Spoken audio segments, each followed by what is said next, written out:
मोहतरम जनाब राशिद जमाल साहब चेयरमैन नगर पालिका परिषद सर को जाना एक्चुअली है और कई बार हमें कह चुके हैं, तो मैं चाह रहा हूँ सर।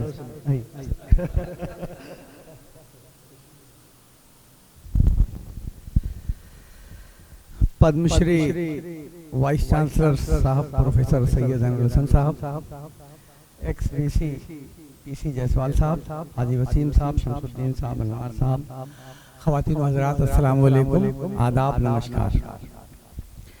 आज का जो उन्वान है नशिस्त का, मैं ठीक उसी पे आना चाहता हूँ और बहुत कम टाइम में अपनी बात को रख लूँगा कि उर्दू ज़ुबान व अदब का मुस्तक़बिल। तो सर इस उन्वान की पूरी गारंटी जो है वो तो मुझे अब जितनी भी उम्मीदें हैं वो मौलाना आज़ाद यूनिवर्सिटी से ही हैं कि उर्दू ज़ुबानों अदब की तरवीज व तरक्की का मामला हो, उसके बका का मामला हो। अगर शायद मानू न होती तो आज उर्दू ज़ुबान की दशा और भी ख़राब थी। तो इसके लिए तो हम जितना भी शुक्रिया अदा करें इस इदारे का, और इस इदारे में पिछले 5 सालों में जो आपके तवज्जुह से काम हुए हैं तो उसका मैं गवाह हूँ। मैं सर 3-4 बार जा चुका हूँ यूनिवर्सिटी में। मेरा एक तरीका है कि मैं किसी भी शहर में जाता हूँ तो मैं अपने शहर के बच्चों को, चाहे वो पढ़ने वाले हों, चाहे पढ़ाने वाले हों, चाहे कोई कहीं सर्विस कर रहा हो, तो उस शहर में उनको इकट्ठा करता हूँ और एक डिनर करता हूँ। अलीगढ़ से लेके कानपुर, लखनऊ, हैदराबाद यूनिवर्सिटी में 2 बार प्रोग्राम में कर चुका हूँ। वहाँ के बच्चे होंगे, शायद मासूम साहब बैठे हुए हैं। तो मुझे बहुत फेवरेट लगता है कि शहर का कोई जिम्मेदार व्यक्ति अगर किसी शहर में जाता है तो वहाँ के लोगों को इकट्ठा करे और उनके दुख दर्द को समझे। तो जब यूनिवर्सिटी के कैंपस में जाता हूँ तो दिल मेरा बाग बाग हो जाता है। एक बात जो इस उन्वान के तवज्जुह से मैं कहना चाहता हूँ कि देखिए, जुबानों का कोई खालिक नहीं है। कोई नहीं कह सकता कि किसी भी जुबान का कोई खालिक हो। जुबानें अपने माशरती हालात और उसी की तवज्जो से धीरे धीरे ज़बानें वजूद में आती हैं। इसका मतलब ये हुआ कि जब किसी भी जुबान का कोई खालिक नहीं है तो किसी जुबान का कोई मालिक भी नहीं होगा। और जुबान को मजहब के दायरे में ले आके बात करना या उसमें बांटना, ये जुबानों को तरक्की के रास्ते पर ले जाने से रोकता है। उर्दू जुबान मुसलमानों की जुबान कहलाए ये ठीक नहीं है। और एक मैं बात कहूँ तो शायद किसी को बुरा ना लगे तो अच्छा रहेगा। जैसे हम लोग शादी का कार्ड जब छपवाते हैं तो उर्दू में एक तरफ कार्ड लिखते हैं और दूसरी तरफ अंग्रेजी में लिखते हैं। आप किसी भी इदारे का लेटर पैड उठा के देख लीजिए तो वो उर्दू में लिखा रहेगा, एक तरफ अंग्रेजी में लिखा रहेगा। मुझे अंग्रेजी से कोई बैर नहीं है, लेकिन मुझे हिंदी उससे ज्यादा अजीज है। इसलिए मेरा कहना यह है कि आखिर हिंदी को गैप करके आप अंग्रेजी में क्यों जाते हैं? उर्दू के साथ हिंदी में कह रहा हूं कि आना चाहिए। और ये इम्तियाज हम बरत रहे हैं। आप बताओ बरत रहे नहीं? ईमानदारी से अपने सीने पर हाथ रख के कह दो कि अगर आपके घर में शादी भी होती है तो अगर आप कार्ड में 2 जुबानें छपवाते हो कि एक मुस्लिम और गैर मुस्लिम के लिए, तो आप क्यों अंग्रेजी में छपवाते हो? क्या हमारी अंग्रेजी हिंदी से ज्यादा अच्छी है, या लोग हिंदी के मुकाबले में अंग्रेजी को ज्यादा आसानी से समझ सकते हैं? मैं अपने वहाँ सर कभी भी मेरे वहाँ शादियाँ हों या कोई भी प्रोग्राम हो तो मेरा तरीका है कि उर्दू के साथ मैं हिंदी में करता हूँ। और इसके लिए मैं बहुत तबलीग करता हूँ। कुछ सालों पहले गोरखपुर यूनिवर्सिटी में एक प्रोग्राम में मुझे शिरकत करने का मौका मिला था, तो मैंने यही सवाल उठाया तो वहाँ लग रहा है झगड़ा हो जाएगा। लेकिन जो सच्चाई है सर उससे क्यों हम मुंह मोड़ते हैं भाई? आप इम्तियाज बरत रहे हो जुबान के साथ, और पक्का लिख लो कि जब आप दूसरों के साथ या दूसरी जुबान के साथ इम्तियाज बरतोगे तो आपकी जुबान के साथ इम्तियाज बढ़ता जाएगा। अगर आप उर्दू जुबान को तरक्की देना चाहते हो तो हिंदी को भी गले लगाना पड़ेगा और वही मोहब्बत देनी पड़ेगी, तभी उर्दू जुबान तरक्की करेगी। मेरे कहने का ये मतलब है।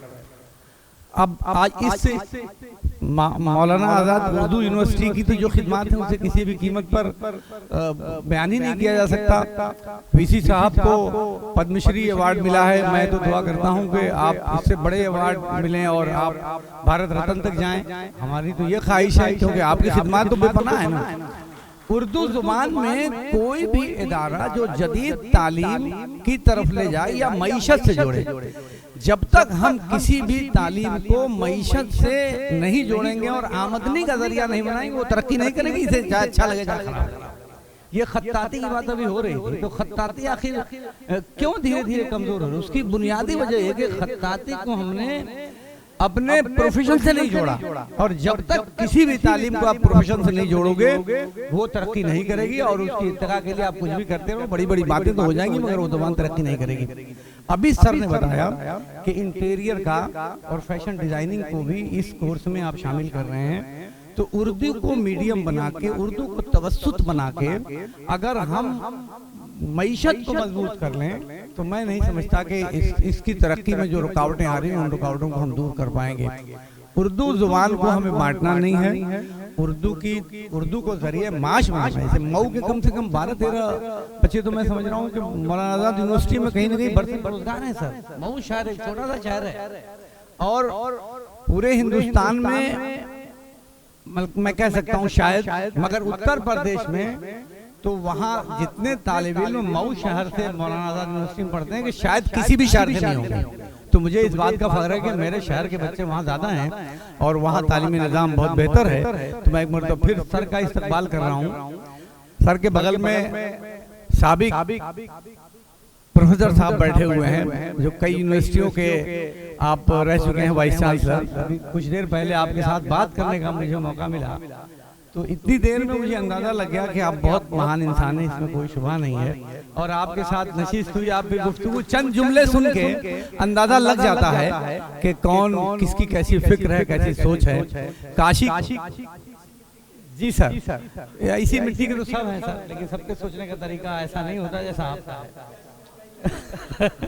तो मैं बहुत बेहद खुशी मुझे यहाँ हुई है। अब मैं एक आखिरी बात करके अपनी बात को ख़त्म करूँगा कि सर यहाँ कैंपस आप बना रहे हैं। मऊ जो है, मऊ पूर्वांचल का सेंटर है, वहाँ से पूर्वांचल के किसी भी हिस्से में जाना बहुत आसान है।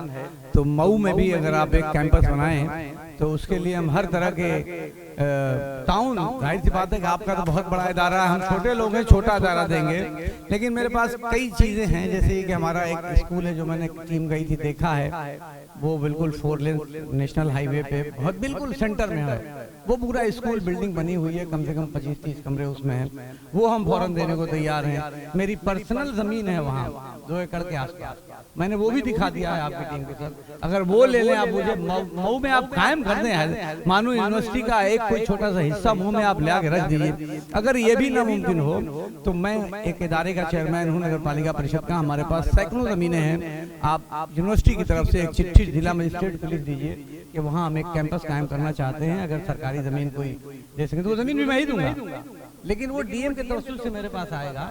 तो एक ये भी सूरत है। लेकिन मैं आप सब लोगों को गवाह बना के आप सब लोगों की तरफ से सिफारिश करते हुए ये रिक्वेस्ट करना चाहता हूँ कि मऊ को भी आपकी नजर करम हो जाए तो हम आपके हमेशा एहसानमंद रहेंगे। बहुत बहुत शुक्रिया।